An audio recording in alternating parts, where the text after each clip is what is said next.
Mali ko mga lods. Kukuha po tayo ng magulay natin ngayon mga lods. Ito po ay isang damo mga lods. Kadalasan makikita po ito sa sa mga farm natin. Ganito po siya pag maliit pa. Yan. Ganyan. Kukuha po tayo dito ng magulay natin. Yan.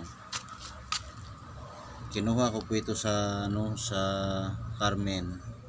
Kasi ang daming ganito na damo doon sa Carmen. So nagdala po ako ng seeds niyan. Tapos tinanim ko dito sa sa yan.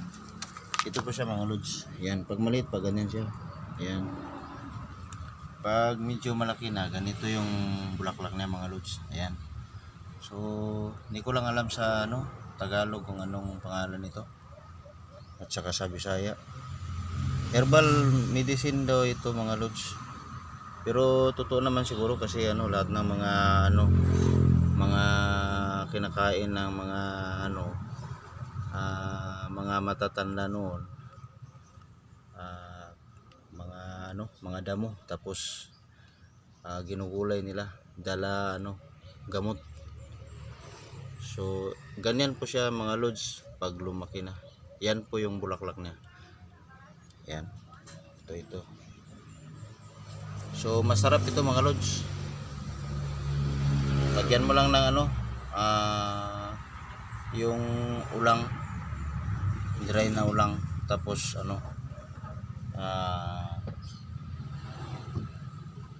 pa yung mga bulad ng gurami. Pati ito mga lods, nagugulay din yan. Yan. Pero kunti pa. So ito na lang yung kinuha ko mga lods. Yan. Yung niya, talbos niya. Tapos yung ibang kinuha ko mga lods, yung malalaki na. Yan. So lagyan natin ng mga lods. Lagyan natin ng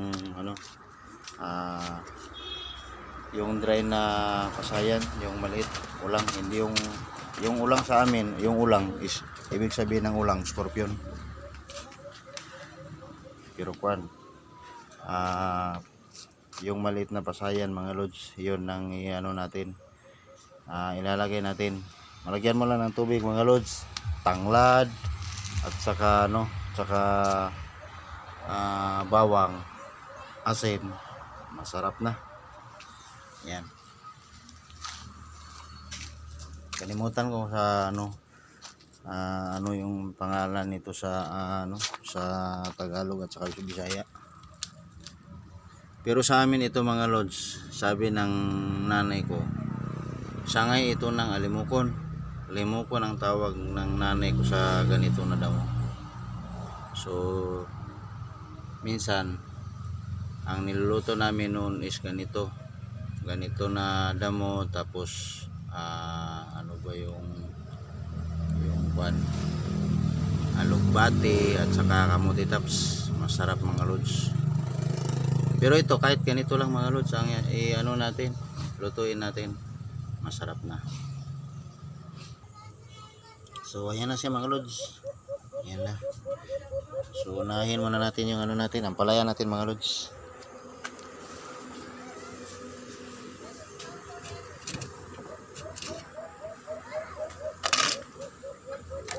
Yan.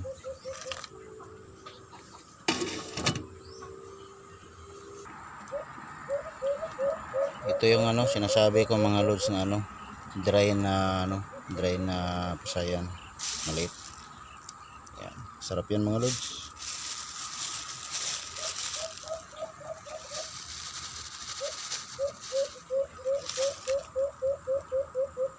Yan.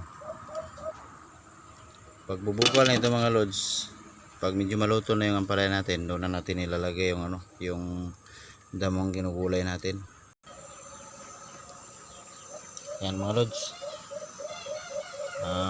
Bumubukal na. So antayin lang natin mga lods na maluto yung natin, yung ampalaya natin.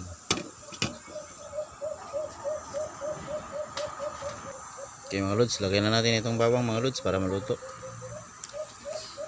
Para lalabas yung aroma ng bawang. Ayan. So pag medyo ano na, maluto na yung aqua natin mga lods, yung ampalaya natin, isusunod na natin yung ano, yung damo na ginugulay natin para ano, kasi ito madali lang ito maluto mga lods. Kahit ilang seconds lang pwede na natin ito ahunin kasi malambot lang yung ano niya, yung dahon at saka katawan niya.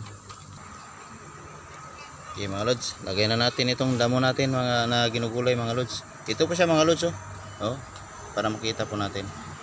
Ito mga lods, kung na-remember lang ninyo yung ano, yung bulaklak na ano, tapay ng manok, pula palagi yung bulaklak nun, tapos yung dahon niya parang ganito. Pwede rin yun ano, magulay mga lods, kamag-anak din ng damo na ito. So magkakuan sila mga lods, parang magkakamag-anak. Ayan mga lods, ilagay na natin lahat mga lods. So antayin na lang natin mga lods na ano, kukulo yan. Pagkatapos na ano, mga ilang minutes, pwede na natin ano, ahunin. Yan. Okay. So madali lang maluto yan mga lods kasi malambot yung ano, yung katawan at saka dahon, malambot. So paki-comment lang po mga lods kung sino yung nakakalam ng damo na ito. Paki-comment lang para malaman ko kung ano yung pangalan sa Bisaya at saka sa Tagalog. So hanggang dito na lang, sukran. Assalamualaikum warahmatullahi wabarakatuh. Mafia Malulon.